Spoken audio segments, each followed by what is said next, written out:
है कि national institute of technology Jalandhar उन्होंने एक कॉन्फ्रेंस ऑर्गेनाइज़ की थी जिसका नाम था international conference for research advances in biotechnology.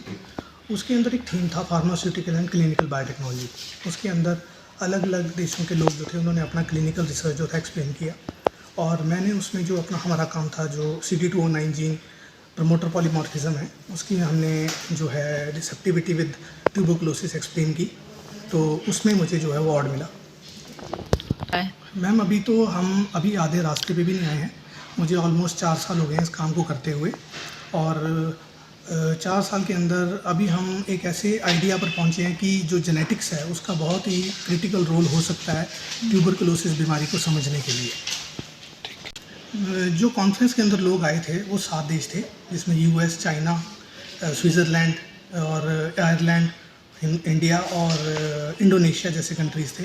और जो ट्यूबरकुलोसिस डिजीज़ है इसके ऊपर तो देखिए वर्ल्ड वाइड में काम चल ही रहा है, मैं जैसे ऑलरेडी बता चुका हूँ। बट इंडिया के अंदर जो जेनेटिक एलिमेंट्स हैं, जो जीन्स हैं जिसके साथ ट्यूबरकुलोसिस की एसोसिएशन हमें समझनी है, उसके ऊपर बहुत कम काम हुआ है। सो ये एक ऐसा एरिया ऑफ रिसर्च हो सकता है कि हम प्रिवेंशन कर सकते हैं अगर हम जेनेटिक्स को समझ लें। सो जो लोग हैं उनको पहले ही आगाह किया जा सकता है कि जेनेटिक्स का क्या रोल हो सकता है आपको टीबी होने में। हमें वो ट्यूबरकुलोसिस के साथ जुड़ा हुआ है।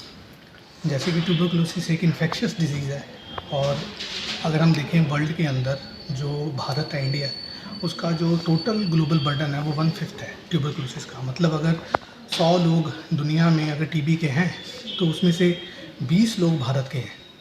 सो भारत जो है एक बहुत बड़ा ग्लोबल बर्डन है, और ये बीमारी कई समय से चली आ रही है। मतलब ऑलमोस्ट आप कह लीजिए कि 3 डेथ्स पर मिनट जो है वर्ल्ड में वो रिकॉर्ड हो रही हैं। इतने समय के बावजूद, इतनी दवाइयाँ होने के बावजूद भी ठीक नहीं हो पा रही। तो इस बीमारी को समझने के लिए हमने ये रिसर्च प्रोजेक्ट शुरू किया था कि क्या जेनेटिक्स का कोई रोल है। सो होता क्या है कि ट्यूबरकुलोसिस के अंदर जो WHO का डेटा है वो ये बताता है कि 40% जो भारतीय हैं जो 18 साल से ऊपर के हैं उनके अंदर टीबी जो है वो लेटेंट फॉर्म में पड़ा हुआ है, और उन 40% में से जो 10% लोग हैं उनको टीबी लाइफ लॉन्ग में होती है या हो सकती है। सो क्या कारण है कि जो 90% हैं उनको ये नहीं होती, और जो 10% है जिनको हो रही है उनका क्या कारण है? क्या इसमें कोई जेनेटिक्स इन्वॉल्व है? जो जीन्स हैं उनका क्या कोई रोल है? सो जो 90% लोग टीबी को डिफेंड कर पाते हैं उनका इम्यून सिस्टम बहुत अच्छा है। जो 10% हैं जिनका नहीं डिफेंड कर पाते, उनका इसका मतलब है कि इम्यून सिस्टम के अंदर कोई ना कोई प्रॉब्लम है। सो जो इम्यून सिस्टम है वो इस वजह से काम नहीं कर पा रहा, या स्ट्रेस है, किसी को डायबिटीज़ है, या कोई ऐसी बीमारी जिसकी वजह से इम्यून सिस्टम कॉम्प्रोमाइज़ हो गया जैसे कि HIV।